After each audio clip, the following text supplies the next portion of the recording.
అనే భారాన్ని ఇవ్వండి, బాధ్యతనివ్వండి. అలాగే నాయన ఆర్థికంగా ఇబ్బందుల్లో ఉన్న ప్రతి సహోదరి సహోదరుణ్ణి కనికరించండి. వారి కష్టాన్ని మీరు చూడండి, వారి కన్నీటిని మీరు తొడవండి. వారి కుటుంబంలో ఉన్న మనస్పర్ధలను తొలగించండి, మనశ్శాంతిని దయచేయండి. ఏ కుటుంబంలో నీ సన్నిధి కరువు అయిందో ఆ కుటుంబంలో నాయన నీ సన్నిధి సమృద్ధిగా దయచేయండి. అనారోగ్యంతో బాధపడుతూ వచ్చారేమో స్వస్థతను దయచేయండి. పాపంలో జీవిస్తున్నారేమో పాపము నుండి విడుదల దయచేయండి, సంపూర్ణ విముక్తిని దయచేయండి. ప్రతి ఒక్కరిని నాయన, వచ్చిన ప్రతి ఒక్కరిని, నన్ను మమ్ములను అరికాలు మొదలుకొని నడినెత్తి వరకు నాయన నీ అమూల్యమైన రక్తములో మమ్మల్ని కడగండి నాయన, శుద్ధీకరించండి అయ్యా. ప్రాముఖ్యంగా ఈరోజు నీతో పాటు కలిసి భోంచేయబోతున్నా అయోగ్యముగా ఇందులో పాల్పంచుకోవడానికి అస్సలు వీల్లేదు. కాబట్టి అడుగుతున్నామయ్యా, మమ్మల్ని అందరినీ మీ చేతికి అప్పగిస్తున్నా తండ్రి. మా ప్రాణాత్మ శరీరాల్లో ఉన్న ప్రతి మలినాన్ని తొలగించండి, ప్రతి అవసరాన్ని తీర్చండి, ఆత్మీయమైన జీవితాన్ని దయచేయండి. మీ నామాన్ని మహిమపరిచే ఆత్మీయత మాకు ఇవ్వమని ఈ వాక్యము ద్వారా నాతో మాట్లాడయ్యా, మాతో మాట్లాడయ్యా. నీ వాక్యమును పంపించి మమ్మల్ని బాగు చేయండి అయ్యా. నీ వాక్యము ద్వారా మమ్మలను నీతిమంతులుగా తీర్చండి. నీ వాక్యము ద్వారా మమ్మలను పరిశుద్ధపరచండి. నీ వాక్యము ద్వారా మా ఆధ్యాత్మిక జీవితాన్ని స్థిరపరచండి నాయన. మంచి మార్గంలో నడిచే కృపనివ్వండి. ప్రతి ఒక్కరిని ఈ సమయంలో దర్శించమని, ప్రతి ఒక్కరికి ఉన్న ప్రతి అవసరాన్ని నీ సమృద్ధిలో తీర్చమని నీ దాసుని ప్రభువా నీ చేతికి అప్పగిస్తున్నానయ్యా. నీ వాక్యము చేత నీ దాసుని సంపూర్ణంగా ఉదక స్నానము చేయించండి అయ్యా. హిమము కంటే తెల్లగా నాయన నీ దాసుని యొక్క హృదయము నిత్యము నీ ఎదుట ఉండులాగున సహాయం చేయమని యేసు నామం పేరట వేడుకుంటున్నాం తండ్రి, ఆమేన్. రైట్ ఫ్రెండ్స్, మీరు ఉన్న చోట లేచి నిలబడండి. మీ చేతుల్లోనికి బైబిల్ తీసుకోండి. 2వ సమూయేలు గ్రంథం 11వ అధ్యాయం 1 నుంచి 4 వచనాలు మనం చదవబోతున్నాం.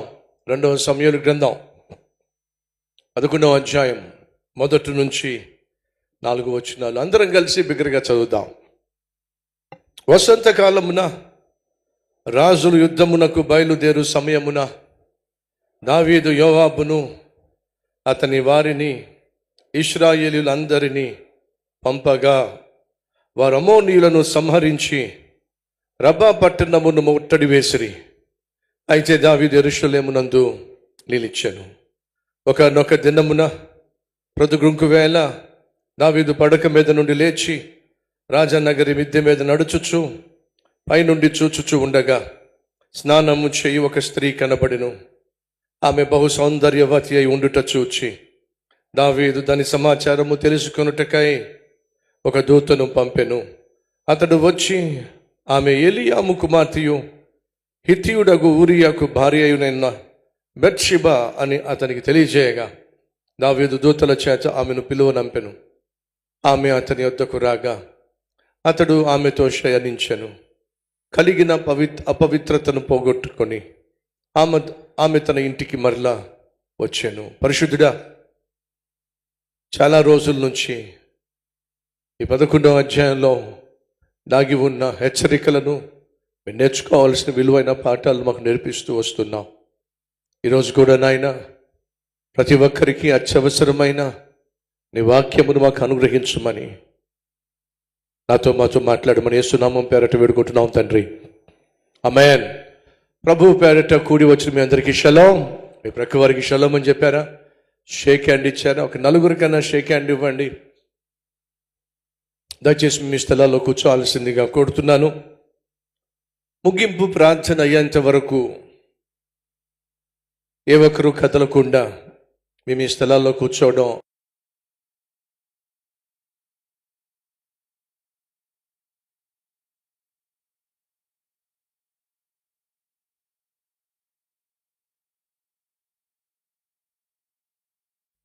పదకొండవ అధ్యాయం సమూయేలు గ్రంథం. దావీదు జీవితంలో ఒకటి చీకటి అధ్యాయం. దావీదు యొక్క జీవితం గురించి నేను ధ్యానిస్తున్నప్పుడు మళ్ళీ దావీదును గురించి మీతో వాక్య పరిచర్య చేస్తున్నప్పుడు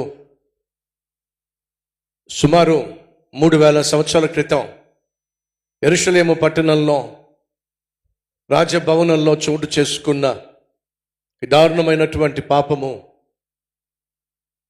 దావీదు చచ్చిపోయేంత వరకు వేధిస్తూనే వచ్చింది, బాధిస్తూనే వచ్చింది. దావీదు జీవితంలో నెమ్మది లేకుండా చేసింది. సంగమా, దయచేసి గమనించండి. ఆత్మీయులమైన మనము ఆత్మానుసారంగా జీవించినట్లయితే శరీర కార్యములు మనం జరిగించము అని బైబిల్ సెలవిస్తుంది. శరీరానుసారంగా జీవించువాడు ఆత్మానుసారంగా జీవించలేడు. ఆత్మానుసారంగా జీవించువాడు శరీరానుసారంగా జీవించలేడు. మనం ఆత్మానుసారంగా జీవించాలనే దేవుడు మనకు పరిశుద్ధాత్మను అనుగ్రహించాడు. మనం ఎంత భక్తులమైనప్పటికీ, ఎంత ఆత్మీయులమైనప్పటికీ, ఎంతో కాలంగా రక్షణ అనుభవం కలిగిన వారమైనప్పటికీ ఒక్క క్షణం అజాగ్రత్త వల్ల మనం కలిగి ఉన్న ఆత్మీయతను కోల్పోవడం సాధ్యం. మళ్ళా జ్ఞాపకం చేస్తున్నా, 40 సంవత్సరాలు డ్రైవింగ్ చేయటం నీకు అనుభవం ఉన్నా ఒక్క సెకను ఒక్క క్షణం నువ్వు గనుక డ్రైవింగ్ చేస్తూ కునుకుపాటుకు గురైనట్లయితే ప్రాణం తీసేస్తుంది. 40 సంవత్సరాలు డ్రైవింగ్లో అనుభవం ఉంది కదా, నాకెందుకు యాక్సిడెంట్ అవుతుంది, నేనెందుకు యాక్సిడెంట్ చేస్తాను, నాకెందుకు ప్రాణం మీదకి వస్తుంది అని చెప్పడానికి గ్యారంటీ లేదు. ప్రతిసారి డ్రైవింగ్ చేస్తున్న ప్రతిసారి నువ్వు మెలకువగా ఉంటేనే గమ్యానికి చేరుకుంటావు. 40 సంవత్సరాలుగా మెలకువగా ఉంటున్నాను కదా, ఒక్క సెకను కునుకుపాటు వస్తే ఏమవుతుందిలే అని అనుకొని ఒకవేళ కునుకుపాటు పడితే ప్రాణం పోతుంది. అలాగే ఆధ్యాత్మిక జీవితంలో కూడా తాను నిలుచున్నాను అని భావించేవాడు పడిపోకుండా జాగ్రత్తగా ఉండాలి, బైబిల్ సెలవిస్తుంది. మనందరికీ ప్రధానమైన హెచ్చరిక ఏమిటంటే, దావీదు లాంటి అద్భుతమైన ఆత్మీయుడు ఈ అధ్యాయము ముందు బైబిల్లో మరొకరు కనిపించరేమో. ఎందుకంటే ఎవరిని గూర్చి కూడా బైబిల్ ఈ మాట రాయబడలా. ఏ మాట? నా హృదయానుసారుడు, నా చిత్తానుసారుడు అనే మాట ఏ ఒక్కరి గురించి బైబిల్లో రాయబడలా. ఒక్క దావీదు గురించి. దావీదు నా హృదయానుసారుడు, నా చిత్తానుసారుడు.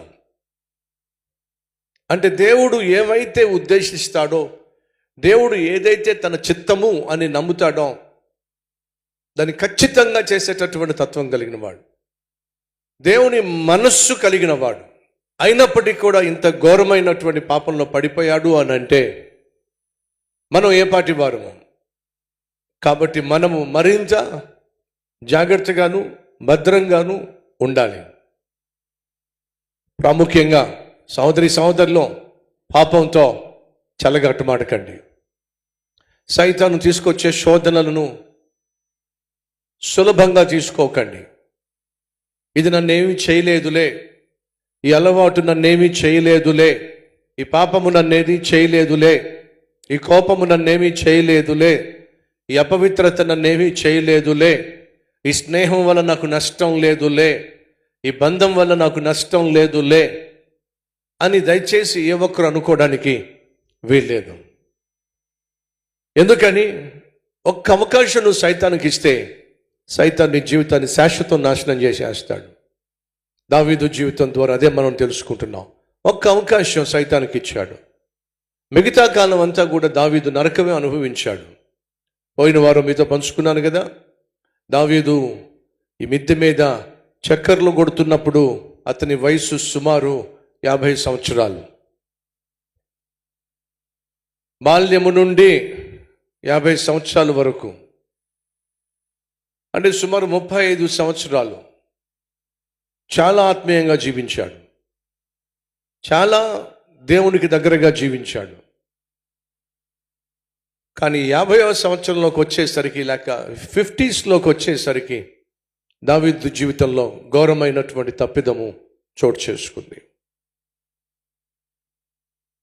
ఆ తప్పిదము చోటు చేసుకోవడానికి వెనుక ఉన్న కారణాలు ఏమిటి? నెంబర్ 1, అలక్ష్యం. దేవుడు తనకిచ్చిన బాధ్యత పట్ల అలక్ష్యం. యుద్ధానికి వెళ్ళవలసిన సమయంలో యుద్ధానికి వెళ్లకుండా ఇంటి దగ్గరే ఉండిపోయాడు. అలక్ష్యం. దేవుడు మనకిచ్చిన బాధ్యతలు మనమే నిర్వర్తించాలి. అలక్ష్యము కుదరదు. 2, దావీదులో మనం ఎప్పుడు చూడనటువంటి లక్షణాన్ని ఇప్పుడు చూస్తున్నాం. ఏమిటంటే అలసత్వం, అనగా సోమరితనం. దావీదు ఎప్పుడు కూడా సోమరి కాదు, యుద్ధశూరుడు. ఎవరైనా యుద్ధం చేయడానికి వెనుకంజ వేయొచ్చేమో కానీ దావీదు వెనుకంజ వేయలా. గొల్లియాతు వచ్చి ప్రగల్భాలు పలుకుతూ, మీలో ఎవరైనా ఒక్కడు వచ్చి నన్ను జయించండి అని చెప్పి 40 రాత్రులు 40 పగళ్ళు ప్రగల్భాలు పలుకుతున్నప్పుడు సౌలుతో పాటు ఉన్న వాళ్ళందరూ కూడా భయపడిపోయి పారిపోయారు. అందరూ పారిపోతున్నప్పుడు, అందరూ వెనుకంజ వేస్తున్నప్పుడు ఒకే ఒక్కడు ముందుకొచ్చాడు. దావీదు సోమరుడు కాదు, కానీ ఏమైంది? ఏదో అయింది. కాబట్టి సోమరితనం దావీదులో ప్రవేశించింది. మనలో కొంతమంది ఉన్నారు, చాలా బాగా కష్టపడి పనిచేసేవాడివి, కష్టపడే నీ కుటుంబాన్ని కట్టుకున్నావు, కష్టపడే నీ కుటుంబాన్ని పోషించావు, కష్టపడి నీ బిడ్డల్ని పెంచావు, సహోదరి సహోదరుడా. కానీ కొంతకాలంగా నీలో అలసత్వం వచ్చేసింది. కష్టపడడానికి ఇష్టపట్టల్లా, ఉద్యోగానికి వెళ్ళడానికి మనసు ఒప్పట్లా, ఇంటి పని వంట పని చేయబుద్ధి కావటల్లా, బిడ్డల విషయంలో గతంలో నువ్వు చూపించినటువంటి శ్రద్ధ, వారితో పాటు కలిసి చేసిన ప్రార్థనలు, వారి పట్ల నీకున్నటువంటి అంకిత భావం ఎందుకో కనుమరుగైంది. గతంలో నువ్వు కలిగి ఉన్న ఆత్మీయత, గతంలో నువ్వు కలిగి ఉన్నటువంటి పరిశుద్ధత, గతంలో నువ్వు కలిగి ఉన్నటువంటి ప్రార్థన, గతంలో పరిచర్యలో నీకున్నటువంటి అంకిత భావం కనుమరుగైంది. ఒకప్పుడు అద్భుతమైన సేవకుడివి, సేవకురాలివి, ఒకప్పుడు అద్భుతమైన ఆత్మీయుడివి, ఆత్మీయురాలివి. కానీ ఏమైందో ఏమో, బహుశా ఎంతో కొంత స్థిరపడ్డావేమో, ఆర్థికంగా స్థిరపడ్డావేమో, ఆర్థిక సమస్యలు తీరిపోయినాయేమో, కష్టాలు తొలగిపోయినాయేమో, దేవుని ప్రార్థన ఆలకించి నీ జీవితంలో నీకున్న రోగాన్ని స్వస్థపరిచాడేమో, బిడ్డలు కూడా చదువుకొని పైకి వచ్చి వాళ్ళు స్థిరపడి ఉద్యోగం చేస్తున్నారేమో. ఇప్పుడు నీకంటూ భయము అనేది తగ్గింది. ఒకప్పుడు భయం ఉండేది, నా కుటుంబం ఏమైపోతుందనే భయం, నా బిడ్డలు ఏమైపోతారనే భయం, ఈ ఆరోగ్యము కుదుట పడదేమో, ఈ రోగము కుదుట పడదేమో అనే భయం, అప్పులు తీరవేమో అనే భయం, ఉద్యోగం ఊడిపోతుందేమో అనే భయం ఒకప్పుడు నిన్ను వెంటాడుతూ ఉండేది. కాబట్టి ఆ భయాన్ని బట్టి నువ్వు దేవుని సన్నిధికి వచ్చి ధైర్యాన్ని పొందుకొని నువ్వు జీవించేవాడివి. ఇప్పుడు ఎంతో కొంత నువ్వు స్థిరపడ్డావు. ఆ స్థిరపడిన తరువాత నీలో వచ్చినటువంటి లక్షణం ఏమిటంటే, మొదటిగా అలసత్వం, ఒక విధమైనటువంటి నిర్లక్ష్యం. నీ ఆత్మీయత పట్ల నిర్లక్ష్యం, నీ బాధ్యత పట్ల నిర్లక్ష్యం, నీ కుటుంబం పట్ల నిర్లక్ష్యం, నీ బిడ్డల పట్ల నిర్లక్ష్యం, దేవుడు నీకు ఇచ్చినటువంటి సేవలో నిర్లక్ష్యం, పరిచర్యలో నిర్లక్ష్యం. ఎందుకయ్యా అంటే, ఏ కొదువ లేదు కదా, అంతా బాగుంది కదా, అంత కష్టపడాల్సిన అవసరం ఏమిటి, అంత ప్రయాసపడాల్సిన అవసరం ఏమిటి అనేటటువంటి ఒక తత్వం ప్రమాదకరం సుమా. దేశం స్థిరపడింది,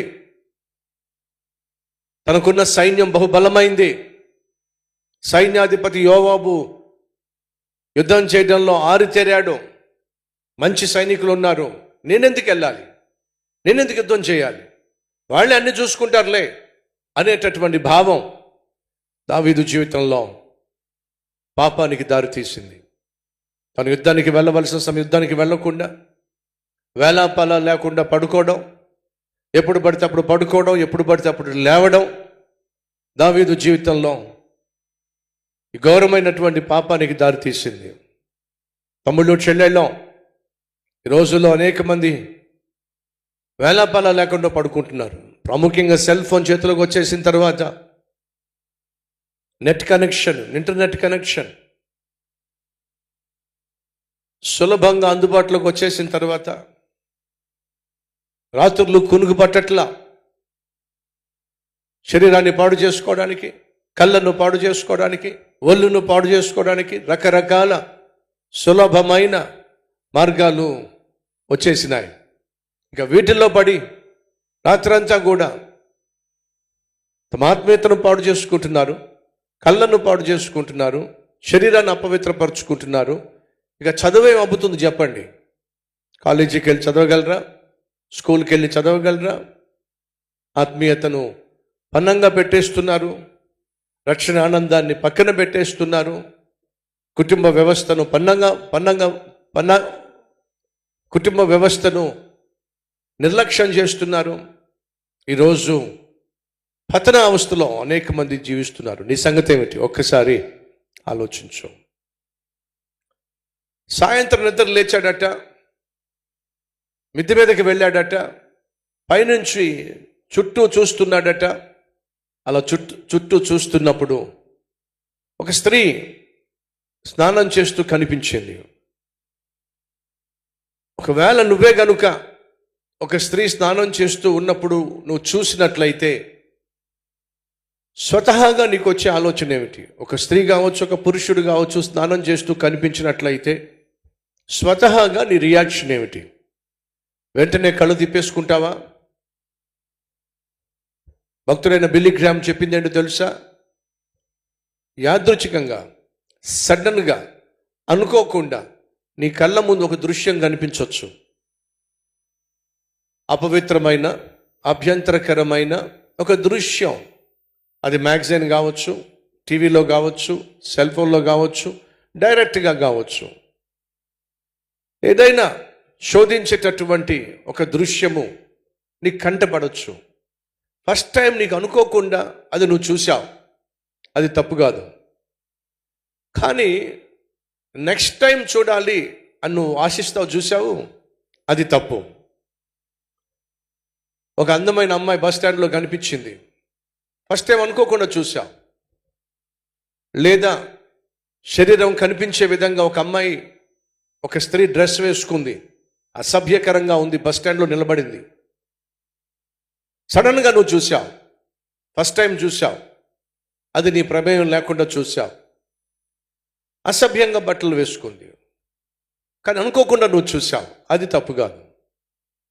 అలా చూసావు, భయంకరంగా బట్టలు వేసుకుంది ఏంటి మనిషి అని చెప్పి తలకాయ తిప్పేసుకున్నావు.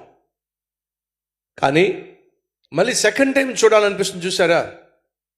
మళ్ళీ ఒకసారి చూద్దామని చెప్పి మళ్ళా చూస్తావే, అది పాపం. ఇది అన్ని విషయాల్లో వర్తిస్తుంది. దావీదు అనుకోకుండా ఒక స్త్రీ స్నానం చేయడం చూశాడు, కావాలని చూడలా. ఆ సమయంలో ఆ స్త్రీ స్నానం చేస్తుందని, స్నానం చేస్తున్నప్పుడు తను చూడొచ్చని పైకి వెళ్ళా. తాను నిద్రపోతూ లేచాడు, మిద్దె మీదకి వెళ్ళాడు, పైన చక్కర్లు కొడుతున్నాడు. అనుకోకుండా ఒక స్త్రీ స్నానం చేయడం చూశాడు, వెంటనే తలకాయ తిప్పేసుకోవాల్సింది. మళ్ళీ చూశాడు, అలా చూస్తూ ఉండిపోయాడు, అది పాపం. బైబిల్ సెలవిస్తుంది, రండి మత్తయి సువార్త, ఒక విలువైన మాట.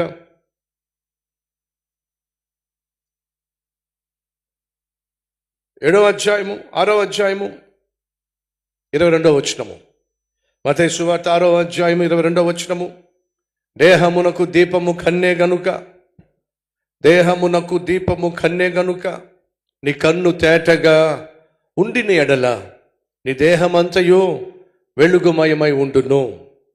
నీ కన్ను చెడినదైతే నీ దేహమంతయు చీకటిమయమై ఉండును. బైబిల్ స్పష్టంగా సెలవిస్తుంది ఏమిటంటే, నీ కళ్ళు బాగుంటే నీ ఒళ్ళు బాగుంటుంది. నీ కళ్ళు తేటగా పవిత్రంగా ఉన్నట్లయితే నీ శరీరం పవిత్రంగా పరిశుద్ధంగా ఉంటుంది. నీ కన్నులు పాడైనట్లయితే నీ ఒళ్ళు కూడా పాడైపోతుంది. ఈరోజు ఇక్కడ కూర్చున్న సహోదరి సహోదరులు ఎంతమంది గుండెల మీద చేయి వేసుకుని చెప్పగలరు, నా కన్నులు తేటగా ఉన్నాయి, పరిశుద్ధంగా ఉన్నాయి, కన్నులకు ఇంపైన వాటిని చూడాలి అని చెప్పి నా కన్నులు వెతకడం లేదు అని ఎంతమంది చెప్పగలరు? అంతేకాదు 5వ అధ్యాయము 28వ వచనము, నేను మీతో చెప్పినది ఏమనగా, ఒక స్త్రీని మోహపు చూపుతో చూసే ప్రతివాడు అప్పుడే తన హృదయమందు ఆమెతో వ్యభిచారము చేసినవాడు. వ్యభిచారం చేస్తేనే, శరీరంతో వ్యభిచారం చేస్తేనే వ్యభిచారము అనే భావన ఆనాడు అందరూ కలిగి ఉన్నారు. కానీ యేసుక్రీస్తు వచ్చి నూతన బోధ చేయటం మొదలు పెట్టాడు. ఏమిటంటే, శరీరంతో వ్యభిచారం చేస్తేనే అది వ్యభిచారం కాదు, కళ్ళతో వ్యభిచారం చేసినది వ్యభిచారమే. ఒక స్త్రీని మోహపు చూపుతో చూసేవాడు ఆమెతో వ్యభిచారం చేస్తున్నాడు. అనగా ఒక స్త్రీని నువ్వు మోహపు చూపుతో చూసినట్లయితే, అలా చూసిన నువ్వు వ్యభిచారము చేశావు అని ముద్రించబడుతున్నావు. మనం అందరం అనుకుంటూ వచ్చింది ఏమిటయ్యా అంటే, క్రియాపూర్వకంగా తప్పు చేస్తేనే అది తప్పు, క్రియాపూర్వకంగా వ్యభిచారం చేస్తేనే అది వ్యభిచారం అనే భావన కలిగి ఉన్నాం. కానీ ప్రభు సెలవిస్తున్నాడు, కానే కాదు. నువ్వు చూపులతో కూడా వ్యభిచారం చేయొచ్చు, తలంపులలో కూడా వ్యభిచారం చేయొచ్చు. శరీరపరంగా కావచ్చు, కళ్ళతో కావచ్చు, తలంపులతో కావచ్చు, వ్యభిచారం చేయొచ్చు. తలంపులు పాడైపోయిన వాళ్ళు మీరు తలంపుల్లో వ్యభిచారం చేస్తున్నారు. కళ్ళు పాడైపోయిన వాళ్ళు కళ్ళతో వ్యభిచారం చేస్తున్నారు. శరీరం లై తప్పిన వాళ్ళు శరీరంతో వ్యభిచారం చేస్తున్నారు. ఇప్పుడు ఏ స్టేజ్లో నువ్వు ఉన్నావు? శరీరంతో వ్యభిచారం చేస్తున్నావా? కళ్ళతో వ్యభిచారం చేస్తున్నావా? తలంపులతో వ్యభిచారం చేస్తున్నావా? ఒకసారి ఆలోచించు. మళ్ళా జ్ఞాపకం చేస్తున్నా, నీ కళ్ళు తేటగా ఉంటే నీ ఒళ్ళు అంతా తేటగా ఉంటుంది. అనగా నీ కళ్ళు అపవిత్రం కాకుండా చూసుకో. నువ్వు ఏమైతే చూస్తావో దాని గురించి నువ్వు ఆలోచిస్తావు. ఏమైతే ఆలోచిస్తావో అదే చెయ్యాలని చెప్పి తాపత్రయపడతావు. ఏమైతే చెయ్యాలని తాపత్రయపడతావో దానికి నువ్వు అలవాటు పడతావు. దేనికైతే నువ్వు అలవాటు పడిపోయావో దానికి బానిసమైపోతావు. దేనికైతే నువ్వు బానిసమైపోయావో దానికి నువ్వు బందీవైపోతావు. దేని చేత అయితే నువ్వు బంధించబడ్డావో అదే నిన్ను నిత్య నరకానికి తీసుకెళ్ళిపోతుంది. జాగ్రత్త. నీ కళ్ళు ఈరోజు అపవిత్రంగా ఉన్నట్లయితే పవిత్రపరచమని ఇప్పుడే ప్రభువును వేడుకో. ప్రభువా, నా కళ్ళను శుద్ధీకరించు. నీ శరీరం పవిత్రంగా ఉండాలి అని అంటే ఈరోజు ఒక ఖచ్చితమైన తీర్మానం తీసుకో. ఏమిటది? నా కళ్ళతో నేను నిబంధన చేసుకొంటిని. యోబు అన్న మాటలు చదివిస్తాను రండి. భక్తుడైన యోబును గూర్చి దేవుడు అన్న మాట ఏంటి తెలుసా? యోబు భూమి మీద ఉన్న వారందరిలో ఏమిటట? నీతిమంతుడో యథార్థవంతుడో. భూమి మీద ఉన్న వారందరిలో యోబు యథార్థవంతుడు, నీతిమంతుడు. ఎలా సాధ్యమైంది? అంత యథార్థంగా ఎలా జీవించగలిగాడు? అంత నీతిగా ఎలా జీవించగలిగాడు? కారణం తెలుసా అండి? ఒక నియమం ఏర్పరచుకున్నాడు, ఒక నిబంధన చేశాడు. యోబు గ్రంథం 31వ అధ్యాయం 1వ వచనం. తాను తీసుకున్న నిర్ణయం ఏమిటి? తాను ఏర్పరచుకున్న నిబంధన ఏమిటి? నేను నా కన్నులతో నిబంధన చేసుకొంటిని. ఎంత చక్కని మాట! నా కన్నులతో నేను ఓ నిబంధన చేసుకున్నాను. ఏమిటట? కన్యకను నేను చూడను. అంటే ఆంటీలను చూస్తానని కాదు. నా కన్నులతో నేను ఒక నిబంధన చేసుకున్నా. నా కళ్ళు ఎప్పుడూ కూడా ఆకర్షణీయమైనటువంటి అందమైనటువంటి అమ్మాయిలను వెతకవు. వాళ్ళు ఎక్కడుంటారా, ఎక్కడ కనిపిస్తారా అని చెప్పి ఎదురు చూడవు. నా కళ్ళతో నేను నిబంధన చేసుకున్నా. నా కన్నులను అపవిత్రపరచుకోకూడదని చెప్పి తీర్మానం తీసుకున్నా. ఈరోజు మనలో ఎవరైనా ఆ తీర్మానం తీసుకుంటే ఎంత బాగుంటుంది. నా కళ్ళులతో నేను నిబంధన చేసుకుంటున్నా, అపవిత్రమైన వాటిని నేను చూడను, అపవిత్రమైన వాటిని నా కళ్ళ ఎదుటకు రానివ్వను. సైతాను ఒకవేళ తీసుకొచ్చినా సరే దానికి చోటివ్వను అనే నిబంధన మనం చేసుకుంటే ఎంత బాగుంటుంది. సామెతల గ్రంథం 4వ అధ్యాయం, సామెతలు 4వ అధ్యాయం 25వ వచనం. సామెతలు 4:25.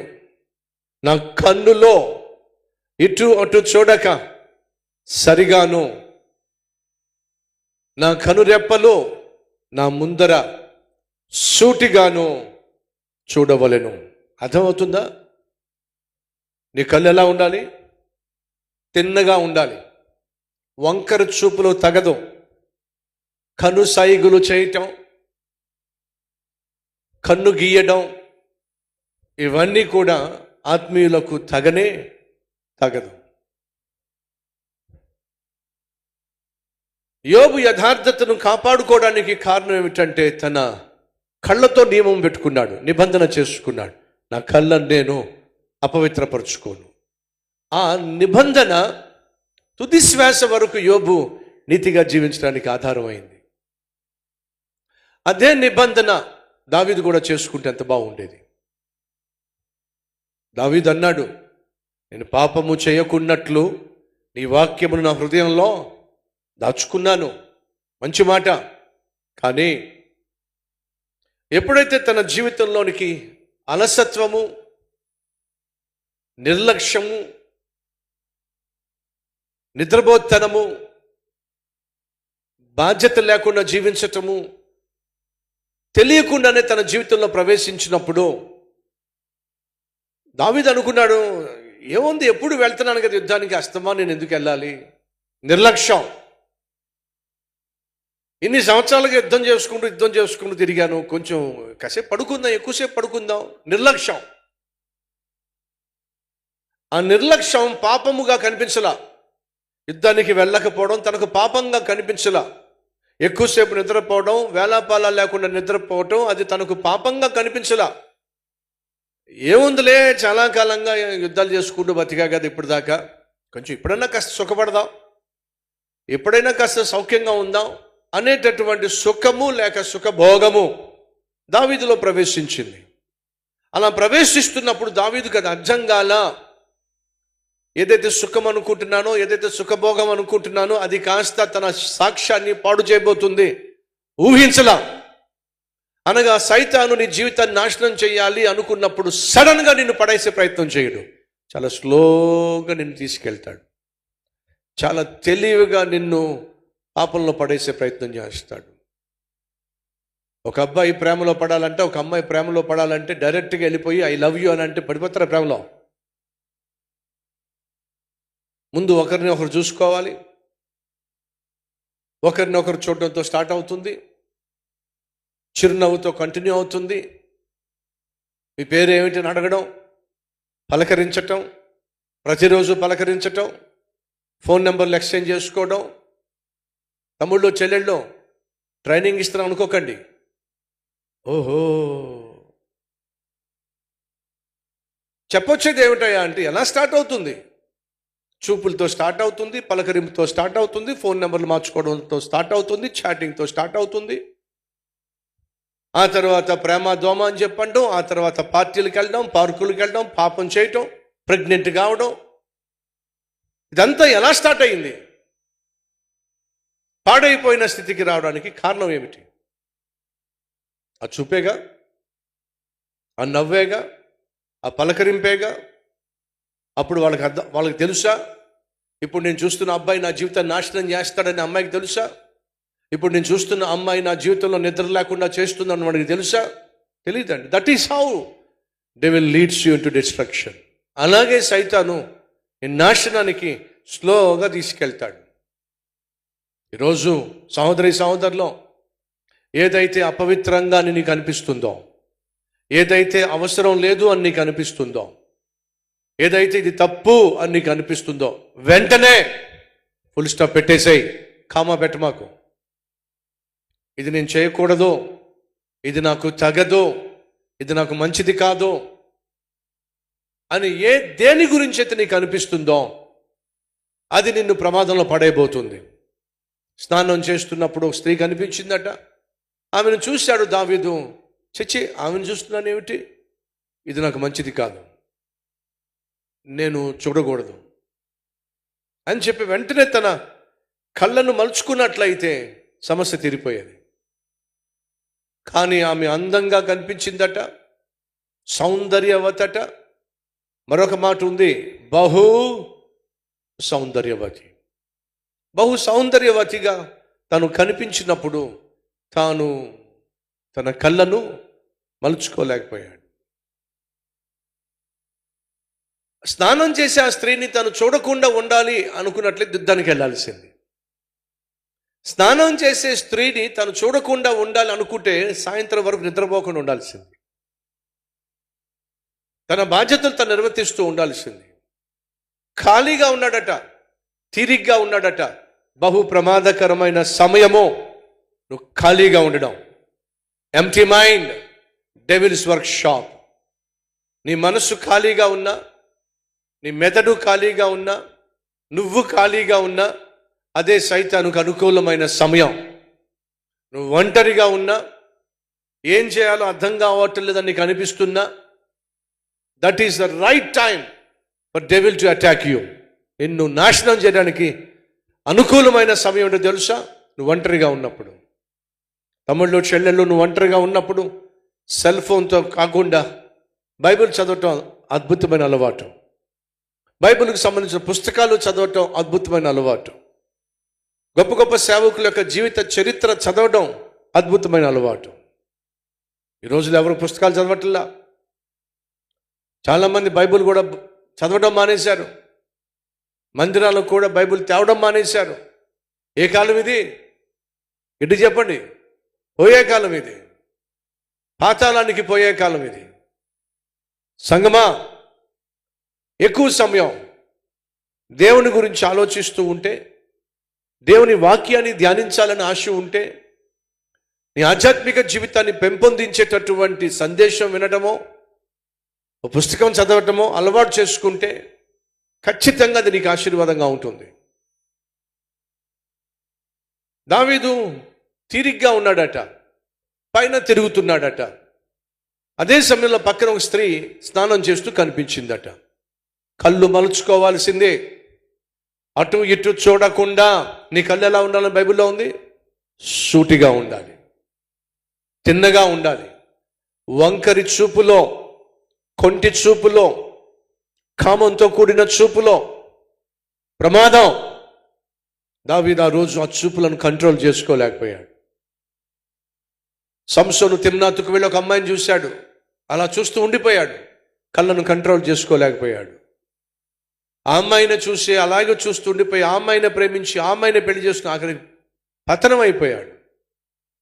నీ జీవితంలో, నా జీవితంలో, మన జీవితంలో సాధారణంగా మనల్ని పడేసేది, పతనానికి ఈడ్చుకుని వెళ్ళేది కల్లో. కళ్ళు బాగుంటే నీ ఆత్మీయత బాగుంటుంది. ఈరోజు అపవిత్రమైన కళ్ళను బాగు చేయమని ఖచ్చితంగా ప్రభు సన్నిధిలో మనం ప్రార్థన చేయవలసిన వారమై ఉన్నాం. దావీదు చేసిన తప్పేమిటో మీద పంచుకున్నాను. అలా చూడకుండా ఉండాల్సింది, అలా మిద్ది మీదకి రాకుండా ఉండాల్సింది, అలా పడుకోకుండా ఉండాల్సింది, బాధ్యతను మర్చిపోకుండా ఉండాల్సింది. ఇదంతా చెప్పుకొచ్చా. అటు వెళ్దాం. మిద్ది మీద సైనికులు తిరగచ్చు, రాజు తిరగచ్చు, మగవాళ్ళు తిరుగుతూ ఉండొచ్చు. అలా ఎవరైనా మిద్ది మీద తిరుగుతున్నట్లయితే కింద నేను స్నానం చేస్తున్నప్పుడు నేను కనిపిస్తాను అనేటటువంటి ఇంకిత జ్ఞానం బత్షెబాకు ఉన్నట్లయితే తను ఖచ్చితంగా ఏం చేసేదో చెప్పండి. మనం గమనిస్తూ ఉంటాం. పాపం వాళ్ళు పేదవాళ్లే అయినప్పటికీ ఏం చేస్తారు? ఒక చిన్న దడి కట్టుకుంటారు, చాటు కట్టుకుంటారు. స్నానం చేయడానికి ఒక చిన్న ఆకులతోనో దేంతోనో చాటును ఏర్పాటు చేసుకుంటారు. సహజం, ఎంత పేదవాళ్ళైనా సరే. మేడ మీద నుంచి ఎవరైనా చూస్తే నేను కనిపిస్తానని చెప్పి ఆ పేద సహోదరికి తెలిస్తే ఏం చేస్తుంది? తడికలతో కాస్త గోడ కట్టుకున్న తడుకులతో అడ్డు ఏర్పరచుకుంటుంది, ఒక దడి కట్టుకుంటుంది. అది మనకు తెలిసిందే, కొత్తదేమీ కాదు. కొంతమంది బైబిల్ పండితులు అటువైపు నుంచి కూడా ఆలోచన చేయడం మొదలుపెట్టారు. ఎటువైపు నుంచి? బత్షెబా వైపు నుంచి. పైన రాజు తిరుగుతున్నాడు, సాయంత్రం అయితే పైకి వస్తున్నాడు. అలా పైకి వచ్చినప్పుడు నేను అదే సమయంలో స్నానం చేస్తే కనిపిస్తాను. అలా కనిపించే విధంగా నేను స్నానం చేయడం తప్పు కదా అని చెప్పి కాస్త తాను అడ్డు పెట్టుకోవాల్సింది. కనీసం ఒక చీరో లేకపోతే ఏదైనా ఒక అడ్డు ఏర్పరచుకొని పెట్టుకొని స్నానం చేయాలి. తన శరీరం కనిపించే విధంగా తను స్నానం చేయటం అది వాస్తవంగా బత్షెబాకు తగదు. పైపెచ్చు పైన ఎవరైనా తిరిగితే నేను కనిపిస్తాను అని తెలిస్తే ఖచ్చితంగా చాటు ఏర్పాటు చేసుకోవాలి, ఖచ్చితంగా అడ్డు పెట్టుకోవాలి, ఏదో ఒకటి పెట్టలా. దీన్ని కొంతమంది బైబిల్ పండితులు ఏ విధంగా భావించారు అని అంటే, ఎంతో కొంత బత్షెబా రాజు పైకి వస్తాడు, ఇంట్లో భర్త లేడు, తను ఒంటరితనాన్ని అనుభవిస్తుంది కాబట్టి తాను గనుక రాజు పైకి వచ్చి తిరుగుతున్నప్పుడు నేను స్నానం చేస్తూ కనిపించినట్లయితే ఖచ్చితంగా శోధించబడతాడు, ఖచ్చితంగా శోధించబడినప్పుడు నన్ను పిలిపిస్తాడు అనే భావన ఎంతో కొంత బత్షెబాలో ఉండకపోతే తను ఎందుకని ఒక చాటు ఏర్పరచుకోలేదు స్నానం చేస్తున్నప్పుడు? ఈ ప్రశ్నకు జవాబు ఏమిటి? 2, శరీరం కనిపిస్తుంది అని తెలిసినప్పుడు అడ్డు పెట్టుకోవడము, కనిపించకుండా తగిన జాగ్రత్తలు తీసుకోవడము అది అత్యవసరం. నేను ప్రపంచ నలుమూలలకు వెళ్తూ ఉంటా. విచిత్రమైనటువంటి ఒక వింత నేను చూస్తున్నప్పుడు నాకు ఆశ్చర్యం వేస్తుంది. ఓ ప్రశ్నకు మీరే సమాధానం చెప్పాలి. ఇది ప్రాక్టికల్ ప్రశ్నే. సంఘస్థులుగా, కల్వరి టెంపుల్ సభ్యులుగా మిమ్మల్ని అడుగుతున్నా, లోకాన్ని నేను అడగటల్లా. సహజంగా సిగ్గు అనేది పురుషులకు ఎక్కువగా ఉంటుందా, స్త్రీలకు ఉంటుందా? మీరే చెప్పాలి. సిగ్గు అనేది ఎవరికి ఎక్కువ ఉంటుంది? 1 అంటేనేమో పురుషులు, 2 అంటేనేమో స్త్రీలు. ఇప్పుడు చూపించండి ఒకసారి, చూపించండి. అమ్మ సహోదరు, మీరు ఎంతమంది ఒప్పుకుంటారు పురుషుల కంటే సాధారణంగా స్త్రీలకే సిగ్గు ఎక్కువ అని? నమ్మిన వాళ్ళు చూపిస్తారా? రైట్. ఏంట్రా అమ్మాయిలా సిగ్గుపడిపోతున్నాం ఏమిటి అని అంటారు సాధారణంగా. ఆడపిల్లలకు సిగ్గుపడిపోతున్నాం ఏమిట్రా అంటారు. రైట్. చిన్నపిల్లలు స్నానం చేసి వచ్చినప్పుడు, నా పిల్లలు స్నానం చేసినప్పుడు టవల్ మర్చిపోయారు అనుకో, డాడీ టవల్ డాడీ అని అడిగేవాళ్ళు. బయటికి రారా అని అంటే ఇంత 5 సంవత్సరాలు 4 సంవత్సరాల పిల్లలప్పుడు బయటికి రారా, లేదు డాడీ. దాన్ని ఏమంటాం మనం? సిగ్గు. ఆ టవల్తో శరీరాన్ని కప్పుకోవడం అది సహజం. అది స్వతహాగా మనిషిలో దేవుడు పెట్టినటువంటి విధానం. సో మీరే అంటున్నారు స్త్రీ సహజంగా ఎక్కువగా సిగ్గుపడుతుందని చెప్పి. స్నానం చేస్తున్నప్పుడు సాధారణంగా మన శరీరాన్ని కప్పుకోవడానికి, స్నానం చేసి బయటకు వచ్చినప్పుడు శరీరాన్ని కప్పుకునే ప్రయత్నం చేస్తాం, ఎందుకంటే సిగ్గు కాబట్టి. కానీ ఈరోజు మీరు జాగ్రత్తగా సొసైటీలో చూడండి, ఆడవాళ్ళు తక్కువ బట్టలు వేసుకుంటున్నారా లేకపోతే మగవాళ్ళు తక్కువ బట్టలు వేసుకుంటున్నారా? మీరే చెప్పాలి. సిగ్గు ఎవరికట? ఆడవాళ్ళకి. తక్కువ బట్టలు వేసుకుంటుంది ఎవరు? ఆడవాళ్ళు. అందరి గురించి నేను మాట్లాడట్లేదు. మన సంఘంలో ఉన్నటువంటి సహోదరులు, ఒక దైవజనునిగా మాట్లాడుతున్నాను. సిగ్గు సహజంగా స్త్రీకి ఒక లక్షణం అయినట్లయితే ఎందుకు తక్కువ బట్టలు వేసుకుంటుంది? నేను తరచుగా ప్రయాణం చేస్తున్నప్పుడు, ఎయిర్పోర్ట్లో తిరుగుతున్నప్పుడు మగాళ్ళు చక్కగా ప్యాంట్లు వేసుకుంటున్నారు, ఫుల్ స్లీవ్లు వేసుకుంటున్నారు, చొక్కాలు వేసుకుంటున్నారు. అదేమిటో స్లీవ్లెస్. మగవాళ్ళు ఎప్పుడైనా స్లీవ్లెస్ చొక్కాలు చూసారా మీరు? స్లీవ్లెస్ చొక్కాలు మీరు వేసుకున్నారా? వేసుకోరు.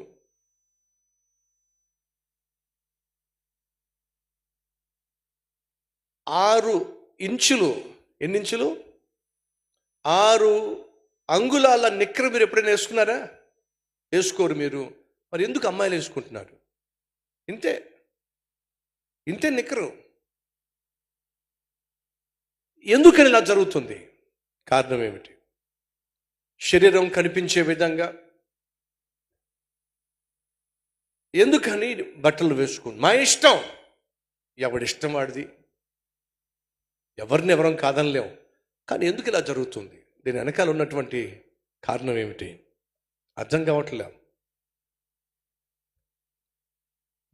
పోయిన వారం నేను సుహాస్ అమెరికాలో ఎయిర్పోర్ట్లో వెళ్తున్నప్పుడు భార్యాభర్త సగం వరకు జాకెట్టు అసహ్యంగా శరీరాన్ని కనపరుస్తూ ఆమె వెళ్తుంది. పక్కనే సుహాస్ ఉన్నాడు. అడుగుతున్నావు, రే ఏం పోయే కలవరా? మొగుడు పక్కన ఉన్నాడు. సగం వరకు చూపించాల్సిన అవసరం ఏమిటి? ఎవరి కోసం అది? ఎవరి కోసం అంటే అట్రాక్ట్ చేయాలి కదా. ఏం చేయాలి? అట్రాక్ట్ చేయాలి కదా. ఎవరిని అట్రాక్ట్ చేయాలి? భర్త పక్కన ఉన్నప్పటికీ పరాయి పురుషుని అట్రాక్ట్ చేయాలా? అందాన్ని చూపించి చుట్టూ ఉన్న వారిని అట్రాక్ట్ చేయాలా? అందాన్ని దేవుడిచ్చింది అట్రాక్ట్ చేయడానిక? ఒకసారి ఆలోచించండి. ఈ సందర్భం ఎందుకు వచ్చిందయా అంటే, బెత్షెబా తాను స్నానం చేస్తున్నప్పుడు తన శరీరం కనిపించే విధంగా ఎందుకు స్నానం చేస్తుంది? మా సహోదరిలో మీరు మందిరానికి వస్తున్నప్పుడు ఎంత నిండుగా వస్తే అంత బాగుంటుంది. అంటే సోమవారం నుంచి శనివారం వరకు మీ ఇష్టానుసారంగా బట్టలు వేసుకుని చెప్పి అంటలా. నిండుగా చీరగట్టుకున్నట్లయితే మన భారతదేశ సాంప్రదాయం, మన భారతదేశ వస్త్రధారణ ఎంత అద్భుతమైందండి. ఈ పనికి మాలిన వెస్ట్రన్ కల్చర్ తీసుకొచ్చేసి భారతదేశంలో ఉన్నటువంటి బహు విలువైన వస్త్రధారణ, బహు విలువైనటువంటి సాంప్రదాయ కుటుంబ విలువలను మంట కలిపేస్తున్నారే. నిండుగా చీర కట్టుకోవడం, నిండుగా వస్త్రధారణ ఎంత అద్భుతంగా ఉంటుంది, ఎంత అందంగా ఉంటుంది. ఒకసారి ఆలోచించండి. యోసేపు తన అన్నలను వెతుక్కుంటూ పొలంలో వెళ్ళినప్పుడు అన్నలు దూరము నుండి యోసేపును గుర్తుపట్టేశారు. ఎలా గుర్తుపట్టారో చెప్పండి? అది యోసేపు అని చెప్పి అతడు ధరించిన వస్త్రమును బట్టి. ఏ వస్త్రం అది? నిలువటంగి. ఏ వస్త్రము? నిలువటంగి. పైనుంచి కింద దాకా పొడుగాటి చేతులు, నిలువటంగి. అది యోసేపు యొక్క వస్త్రం. వస్త్రాన్ని బట్టి యోసేపు అని సహోదరులు గుర్తించారు. మా సహోదరిలో మీ వస్త్రధారణను బట్టి ఈమె ఒక ఆత్మీయురాలో, ఈమె దేవుని బిడ్డ, క్రైస్తవరాలో అని గుర్తించే విధంగా నీ వస్త్రధారణ ఉండాలి. సోదరుడు వింటున్నావా? ఈ వస్త్రధారణ ఎంతో కొంత నీ ఆత్మీయతను తెలియచేస్తుంది. మోకాళ్ళ దగ్గర మొత్తం చిరిగిపోయి ఉంటుంది, తొడల దగ్గర మొత్తం చిరిగిపోయి ఉంటుంది, కింద మొత్తం చిరిగిపోయి. ఇది ఎలా ఉంటుందంటే 10 మంది కలిసి బట్టలు చింపేస్తే ఎలా అయిపోద్దాం అలా. మరి అది ఎందుకు అర్థం కావట్లా? అది ఫ్యాషన్ అంటున్నారు. చిన్నవాళ్ళు మొదలుకొని పెద్దవాళ్ళ వరకు చిరిగిపోయిన బట్టలు వేసుకుంటున్నారు. ఏ కాలమో చెప్పండి? ఎస్, ఏ కాలం ఇది? మీకు విషయం తెలుసా?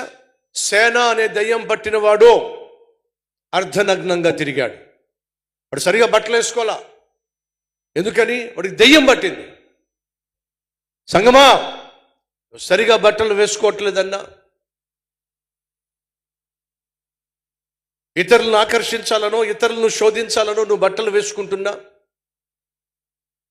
ఎంతో కొంత నీలో అపవిత్రత ఉందే, అపవిత్రాత్మ ఉందే. ఈ వాస్తవాన్ని మర్చిపోద్దని ప్రభు పేరట మనం చేస్తున్నాను. మందిరానికి వస్తున్నప్పుడు ఎంత చక్కగా ఎంత నిండుగా వస్తున్నారు, ఉద్యోగానికి వెళ్ళినప్పుడు కూడా అలాగే ఉండాలి. వేషధారులుగా ఉండకండి. దేవుని సందుకు వస్తున్నప్పుడేమో చాలా భక్తులుగా, పరిశుద్ధులుగా, చక్కగా బట్టలు వేసుకొని, ఆ తర్వాత కాలేజీకి వెళ్తున్నప్పుడు, ఆ తర్వాత ఉద్యోగాలకు వెళ్తున్నప్పుడు ఇష్టం వచ్చినట్టుగా బట్టలు వేసుకోవడం. శరీరాన్ని ఎక్స్పోజ్ చేసే విధంగా బట్టలు వేసుకోవడం, ఎదుటివారిని శోధించే విధంగా బట్టలు వేసుకోవడం, ఇదేమాత్రం క్రైస్తవులుగా మనకు తగదు. పురుషుడు పరాయివాడు చూస్తాడు పైనుంచి అనేటటువంటి ఇంకిత జ్ఞానము బెత్షెబాకు ఉన్నట్లయితే తాను ఎందుకని ఒక చీరో లేకపోతే ఒక దుప్పటో అడ్డుగా కట్టుకోలేదు అనే ప్రశ్న ఖచ్చితంగా ఉత్పన్నమవుతుంది. ఆ విధంగా అడ్డు కూడా పెట్టుకోకుండా నిర్భయంగా కనిపించే విధంగా స్నానం చేస్తుంది అని అంటే ఎంతో కొంత తాను కూడా దావీదు పైకి వస్తాడు గనుక నా అందాన్ని చూసి శోధించబడతాడు అనే భావన బెత్షెబా కూడా కలిగి ఉంటుంది అనేది కొంతమంది బైబిల్ పండితుల యొక్క భావన. 2, తరచుగా యుద్ధాలకు వెళ్ళాడు కాబట్టి అప్పటిదాకా కష్టపడి పనిచేస్తూ, కష్టపడి పరిపాలన చేస్తూ, కష్టపడి పోరాడుతూ ఉన్నాడు కాబట్టి దావీదు కాస్త ఎక్కువసేపు నిద్రపోయాడండి, పైన కాస్త వాకింగ్ చేస్తున్నాడు, తప్పేమిటి అనే భావన రావచ్చు. What is wrong in taking some rest తీసుకున్నాడేమో, సాయంత్రం కాస్త పైకి వెళ్ళి నడుస్తున్నాడేమో, దాంట్లో తప్పే ఉంది. యోహాను సువార్త రాసినటువంటి యోహానును గురించి, అనగా యేసుక్రీస్తు శిష్యుల్లో 12 మందిలో ఒకడైన యోహానును గురించి ఓ పుస్తకంలో ఈ విధంగా రాయబడి ఉంది. అతడు ముమ్మరంగా సేవ చేస్తున్నప్పుడు, బహు ప్రయాసపడి సువార్త ప్రకటిస్తున్నప్పుడు అతని ఇంటి ముందు నుంచి ఒక వేటగాడు వెళ్తున్నాడు. వేటగాడు వెళ్తున్నప్పుడు, ఆ రోజు తుపాకులు లేవుగా, ఉంటే బాణాలేగా. వేటగాడు వెళ్తున్నప్పుడు తన పెరట్లో పక్షులకు చక్కగా మేతేస్తా ఉన్నాడు. అలా మేతేస్తున్నప్పుడు ఆ వేటగాడు చూసి, ఎంతో గొప్ప దైవజనులైనటువంటి యోహాను గారు, మీకు పక్షులకు మేతేసేటటువంటి టైం ఎక్కడ దొరికింది? అంత లీజర్గా పక్షులకు మేతేస్తున్నారేమిటి అని అంటే, యోహాను భక్తుడు చెప్పాడట, యుద్ధానికి వెళ్తావు కదా, క్షమించండి, పక్షుల్ని వేటాడడానికి వెళ్తావు కదా, బాణం తీసుకుని వెళ్తావు కదా, విల్లు తీసుకుని వెళ్తావు కదా. అవును వెళ్తాను. ఆ విల్లుని పట్టుకొని బాణాన్ని పెట్టి ఆ విల్లు అలాగే లాగి పెట్టి అలాగే ఉంచుతావా, లేదా ఎప్పుడు బాణం వేయాలో అప్పుడే విల్లు లాగుతావా అని అడిగాడట. అప్పుడు ఆ వేటగాడు చెప్పింది ఏమిటంటే, బాణాన్ని బిగించి ఆ విల్లును అలాగే పట్టుకుని లాగి అలాగే ఉంచేసావనంటే విల్లుకు ఉన్నటువంటి ఆ స్ప్రింగ్ యాక్షన్ పోతుంది, కాబట్టి అది ఇంకా పనిచేయదు, కాబట్టి దానికి ఏమివ్వాలట, బ్రేక్ ఇవ్వాలట. అలాగే లాగి పట్టుకుంటే ఆ విల్లులో ఉన్నటువంటి ఆ స్ప్రింగ్ యాక్షన్ ఏదైతే ఉందో అది పోతుంది, కాబట్టి అలాగే లాగి పట్టుకోకూడదు, దానికి కొంచెం బ్రేక్ ఇవ్వాలి అని చెప్పన్నాడట. అప్పుడు యోహాను భక్తుడు కూడా అదే చెప్పాడట. ఉద్దస్తమాను సేవ చేస్తూ ఉంటే మానసికంగాను శారీరకంగాను ఎంతో అలసిపోతున్నప్పుడు ఈ శరీరానికి మనసుకు కొంచెం బ్రేక్ కావాలి కదా. ఆ బ్రేకే ఈ పక్షులకు మేత వేయటం. ఈ విధంగా పక్షులకు మేత వేయటం, మొక్కలకు నీళ్లు పోయటం, ఇది నా జీవితంలో నేను బాగా అలసిపోయినప్పుడు చేసేటటువంటి మంచి పనులు అని చెప్పాడట. సహోదరులు సహజంగా సాధారణంగా ఒక ఇల్లాలిగా కావచ్చు, ఒక భర్తగా కావచ్చు, చదువుకునే స్టూడెంట్గా కావచ్చు, పొద్దస్తమాను చదువుకుంటూ ఉండడం వల్ల, పొద్దస్తమాను పనిచేయటం వల్ల, ఉద్యోగం చేయటం వల్ల మానసికంగాను శారీరకంగాను అలసిపోవడం అనేది సహజం.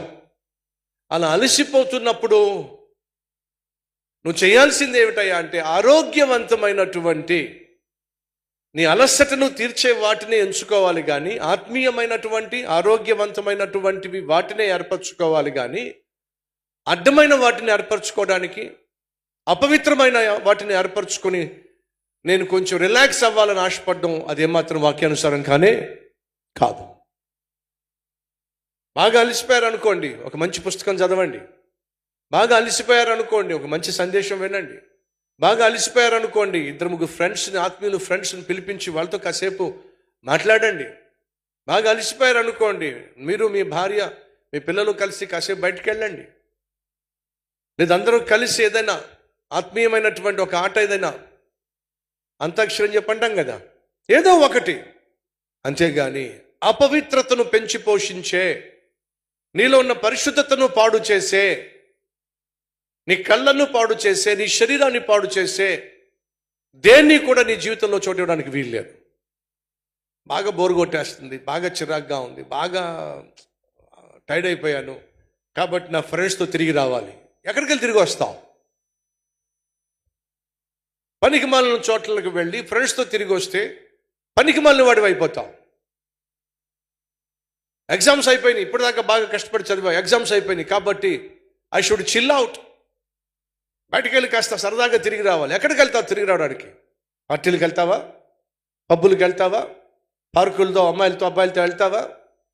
లేదా సినిమా హాల్లోకి వెళ్ళి చీకటిలో నిత్యమైన పనులు చేస్తావా? ఏమిటి నువ్వు చేసేది? వినో, మానసికంగా కావచ్చు, శారీరకంగా కావచ్చు. నువ్వు అలసిపోయినప్పుడు, కాస్త రిలాక్స్ కావాలనిపించినప్పుడు అపవిత్రతకు చోటు ఇవ్వని, అపవిత్రత లేని వాటి ద్వారానే రిలాక్స్ కావాలి. తరచుగా ప్రయాణాలు చేస్తూనే ఉంటాను నేను ఏ విధంగా రిలాక్స్ అవుతానయ్యానంటే, పిల్లలతో పాటు బయటికి వెళ్ళి కాసేపు క్రికెట్ ఆడుతాను, లేదా కాసేపు షటిల్ ఆడుతాను. దానివల్ల బాడీకి కాస్త కోస్త ఫిట్నెస్ ఉంటుంది, మనసుకు ఉల్లాసం ఉంటుంది. ఎందుకు ఈ విషయం చెప్తున్నానంటే, ఈరోజు తెలియకుండానే సైతాను మన ఆత్మీయ జీవితాన్ని నాశనం చేయడానికి సులభమైన మార్గాలను కనపరుస్తూ ఉంటాడు. అలసిపోయాడట, ఎక్కువ నిద్రపోతున్నాడట,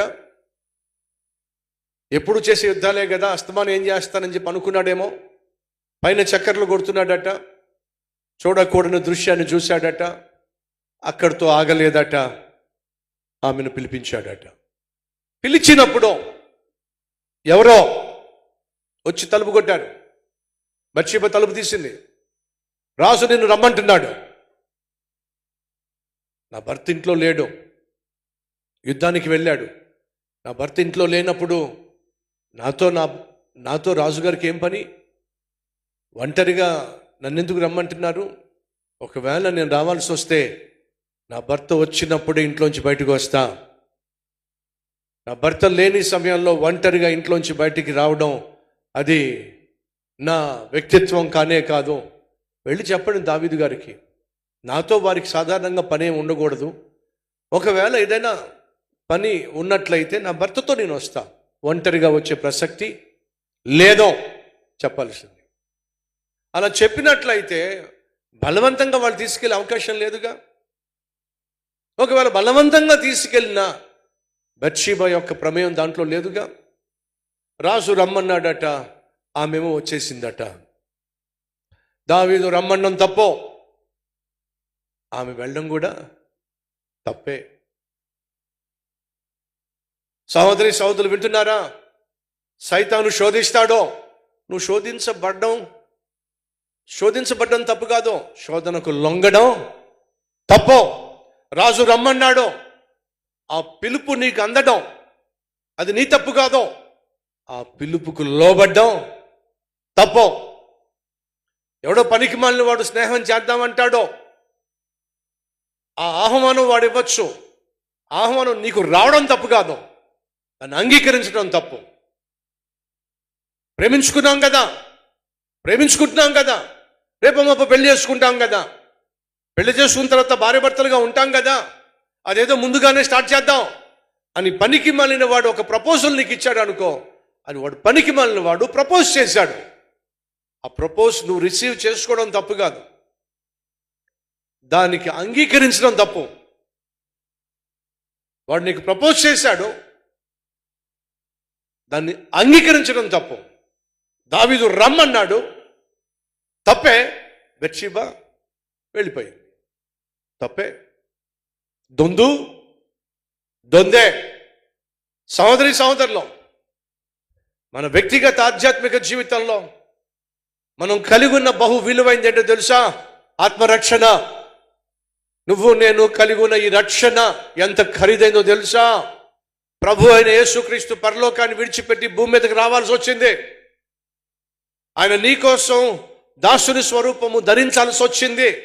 తను తాను రిక్తునిగా చేసుకోవాల్సి వచ్చింది. తన ప్రాణాన్ని శిలువ మీద బలివ్వాల్సి వచ్చింది. రక్తము చిందించాల్సి వచ్చింది. తను తాను అమ్ముకొని నిన్ను కొనుక్కోవాల్సి వచ్చింది. అంత విలువైనది నీ ఆత్మ, నీ ఆత్మీయత. తుచ్చమైన, నీచమైన, అల్పకాల పాప భోగాలకు దయచేసి నీ ఆత్మీయతను, ఆత్మను అమ్ముకోవద్దని ప్రభు పేరట మనవి చేస్తున్నాం. దావీదు పిలవడం తప్పో, పిలిచిన వెంటనే తగుదునమ్మా అని చెప్పేసి బత్షెబ వెళ్ళడం కూడా తప్పే. తనెందుకు వెళ్ళింది? దావీదు ఎందుకు పిలిచాడు? అసలు ఈ పరిస్థితి ఎందుకు దాపరించింది? వచ్చే ఆదివారం మీతో పంచుకోబోతున్నా. ఎందుకు భర్త సాధారణంగా పరాయి స్త్రీని చూస్తాడో, ఎందుకు సాధారణంగా భార్య పరాయి పురుషుడి దగ్గరికి వెళ్ళాలనుకుంటుంది, ఎందుకని సైతాను ఇలాంటి భయంకరమైన శోధనలు తీసుకొచ్చి ఆధ్యాత్మిక జీవితంలో అంధకారాన్ని సృష్టిస్తాడో, దావీదు లాంటి మహారాజే ఎందుకని ఘోరమైనటువంటి పాపంలో, వ్యభిచారంలో పడిపోయాడో, లోతైన విషయాలు, హెచ్చరికతో కూడినటువంటి సందేశాలు వచ్చే ఆదివారం వినబోతున్నారు. మీరు ఏ ఒక్కరు కూడా మిస్ కావద్దని ప్రభువు పేరట మనవి చేస్తూ ఉన్నాను. ఆ తల్లి కొడుకుని పిలిచి చెప్తుంది, నాయనా, చిన్నప్పుడే మీ నాయన చనిపోయాడు.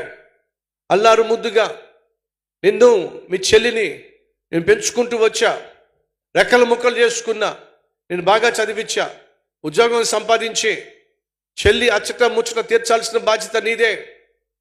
అలాగే వృద్ధాప్యంలో నాకు ఇక దిక్కు లేదు కాబట్టి నువ్వే చూసుకోవాలరా. ఇవన్నీ కూడా చెప్పినప్పుడు కొడుకు అన్నాడు, అమ్మా నువ్వు ధైర్యంగా ఉండవు, నేను బాగా చదువుకొని ఉన్నత ఉద్యోగం సంపాదించి నీకు చెల్లికి ఏ లోటు లేకుండా చూసుకుంటా మాటిచ్చాడు. అలాగే చదువుకున్నాడు, బాగా చదువుకున్నాడు. చదువు అయిపోయిన తర్వాత ఉద్యోగం వచ్చింది.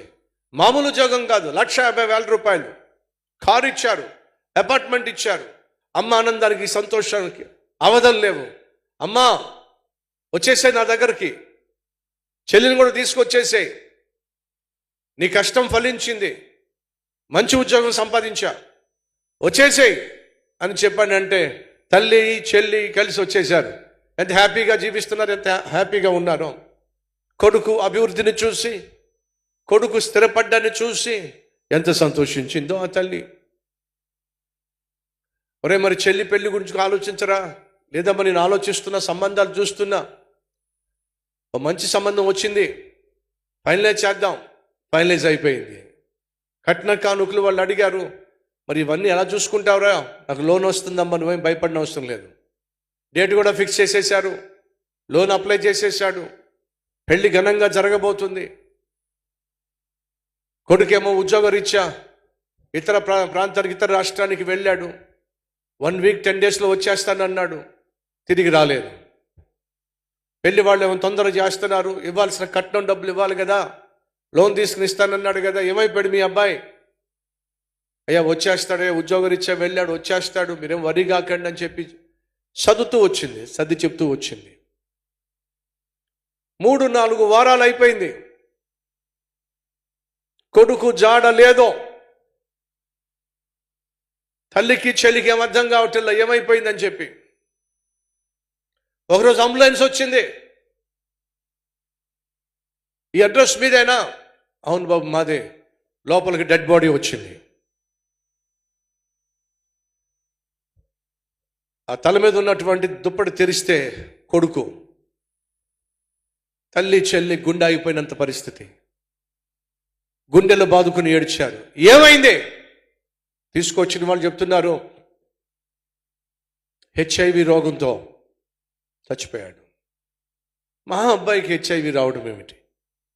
మా అబ్బాయి HIV రావడం చచ్చిపోవడం ఏమిటి? అసలు సంగతి ఏమిటి? ఆ వేరే ప్రాంతానికి, పట్టణానికి వెళ్ళినప్పుడు తన శరీరంలో మార్పులు, దగ్గు, బ్లడ్ పడ్డం ఇవన్నీ జరుగుతూ ఉన్నాయి. హాస్పిటల్కి వెళ్ళి చూపించుకుని డాక్టర్ గారు పరీక్షలు చేద్దామన్నారు. పరీక్షలు చేసిన తర్వాత రిపోర్ట్ వచ్చింది, అతను HIV అని తేలింది. డాక్టర్ గారు అతన్ని పిలిచి, బాబు నీకేమైనా బ్యాడ్ హ్యాబిట్స్ ఉన్నాయా? బ్యాడ్ హ్యాబిట్స్ లేవండి, కనీసం సిగరెట్ కూడా ఎప్పుడు తాగలేదు నేను. అమ్మాయిల సంగతి, సిగరెట్ కూడా నేను తాగినండి. పద్ధతి కలిగిన ఫ్యామిలీ అండి. మా అమ్మ చాలా కష్టపడి నన్ను చదివించిందండి. అమ్మాయిల దగ్గరికి ఎప్పుడు వెళ్ళలేదా? వెళ్ళలేదండి. ప్రేమ దోమ అస్సలు లేదండి. వేశ్యలు ఛాన్స్ లేదండి. అదేమిటయ్యా నువ్వు సిగరెట్ కూడా కాల్చాలని చెప్పి అంటున్నావు, అమ్మాయిలతో పరిచయం లేదంటున్నావు, వేశ్యల దగ్గరికి వెళ్ళలేదంటున్నావు, మరి హెచ్ఐవి ముదిరిపోయింది ఏమిటి? అది నా రిపోర్ట్ కాకపోవచ్చు అండి. నీ రిపోర్ట్ అనయ్యా. ఎప్పుడైనా వేశ్యల దగ్గరకు నువ్వు వెళ్ళావా? ఎప్పుడు వెళ్ళలేదండి. జ్ఞాపకం చేసుకో. జ్ఞాపకం వచ్చింది.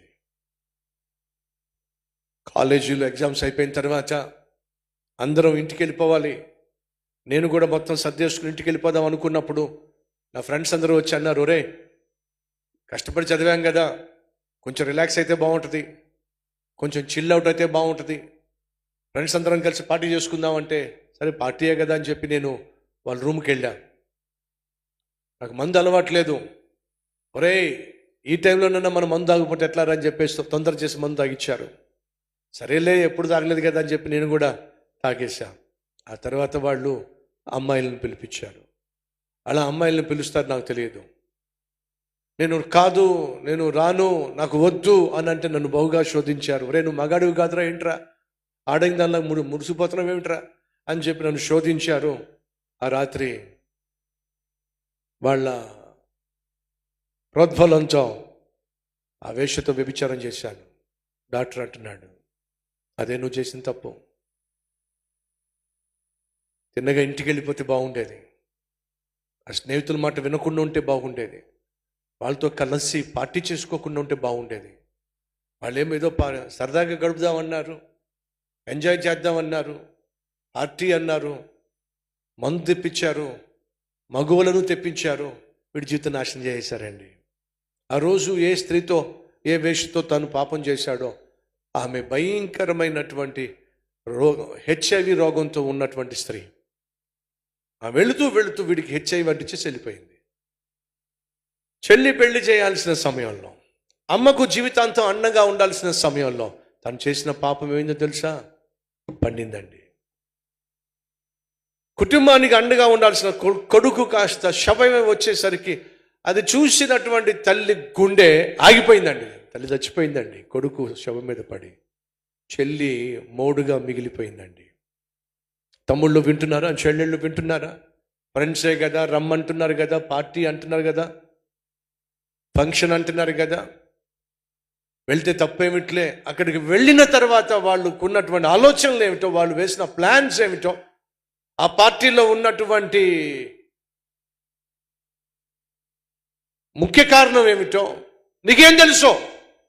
ఇలాంటి పనికి మాలిన పార్టీలకు వెళ్ళి పనికి మాలిన స్నేహితులతో తిరిగి వాళ్ళు ఆహ్వానించవచ్చు, రమ్మని పిలవచ్చు, దాన్ని ఖచ్చితంగా తిరస్కరించాల్సిన బాధ్యత నీకుందే.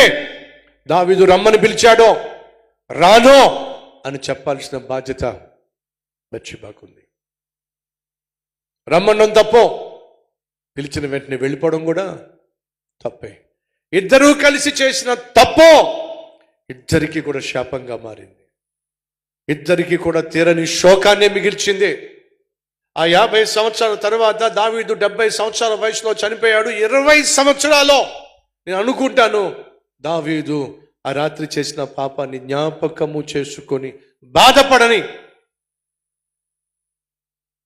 రోజంటూ ఉండదండి. ప్రతిరోజు బాధపడి ఉంటాడు. ఎంత మూర్ఖంగా వ్యవహరించా, ఎంత దారుణమైన తప్పు చేశా, ఎంత ఘోరమైన పాపం చేశా. ఎందుకలా ఏడ్చాడు? ఎందుకలా ఏడవాల్సి వచ్చింది? ఎందుకని ఆ రాత్రి చేసిన పాపము జీవితాంతం వరకు దావీదు వెంటాడింది? ఎలా వెంటాడింది? ఈ హెచ్చరికలతో కూడిన సందేశం మనందరికీ అవసరం. కారణం భద్రంగా ఉండడానికి, ప్రభు మనకిచ్చిన ఆత్మీయతను కాపాడుకోవడానికి, సులభంగా చిక్కులు పెట్టేటటువంటి సైతాను తంత్రాల్లో పడిపోకుండా తుది శ్వాస వరకు మన ఆత్మీయతను పరిశుద్ధతను కాపాడుకోవడానికి ఈ హెచ్చరికతో కూడిన సందేశాలు మనకు అత్యవసరం. ఈరోజు విన్న సందేశ సారాంశం, నీ కళ్ళు బాగుంటేనే నీ ఒళ్ళు బాగుంటుంది. ప్రార్థన చేద్దాం రండి. ఉన్న చోటే మోకరించండి. ప్రభు బలలో కూడా మనం పాల్పంచుకోబోతున్నాం.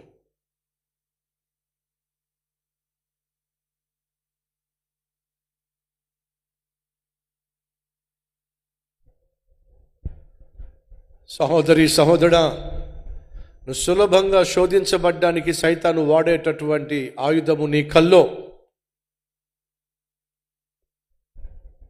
మన కల్లో ఆ కళ్ళు పవిత్రంగా ఉండకపోతే, పరిశుద్ధంగా ఉండకపోతే పడిపోతావు, పాడైపోతావు, పతనమైపోతావు, పాతాళానికి పోతావు. ఆ రోజు నీకు రాకుండా ఉండాలంటే ఈరోజు అడుగుతావా ప్రభువుని? అడుగుదామా ప్రభువుని? అయ్యా అయ్యా, నా కళ్ళను తేటపరుచయ్యా, నా కళ్ళను పరిశుద్ధపరుచయ్యా, నా కళ్ళల్లో ఉన్నటువంటి ప్రతి అపవిత్రతను తీసేనాయనా. అపవిత్రమైన కల్లో, అపవిత్రమైన ఒళ్ళో మమ్మను తిన్నగా నరకానికి చేరుస్తుంది, మమ్మల్ని అపవిత్రపరుస్తుంది, ఆత్మీయతను పాడు చేస్తుంది, సాక్ష్యాన్ని మలినం చేస్తుంది. మేము కలిగి ఉన్నటువంటి సమాధానాన్ని, సంతోషాన్ని కనుమరుగు చేస్తుంది. యేసయ్యా యేసయ్యా యేసయ్యా, నన్ను కరుణించు, నన్ను కటాక్షించు, నా కళ్ళను పవిత్రపరచు. అపవిత్రమైనది నాయనా నా కళ్ళు చూడ్డానికి ఆశపడకుండా అట్టి పరిశుద్ధతను నాకు దయచేయ్యా. నా కళ్ళను శుద్ధి చేయి, నేత్రాశల నుండి నన్ను విడిపించు. అరికాలు మొదలుకొని నడినెత్తి వరకు నన్ను పవిత్రపరిచి, ఎక్కడ సైతానుకు లొంగకుండా, లోబడకుండా, యథార్థంగా, నీతిగా తుది శ్వాస వరకు జీవించే జీవితము దయచేయమని, మమ్ములను క్షమించమని యేసు నామం పేరట వేడుకొంటున్నాం తండ్రి. మీ చేతుల్లోనికి రొట్టె తీసుకోండి.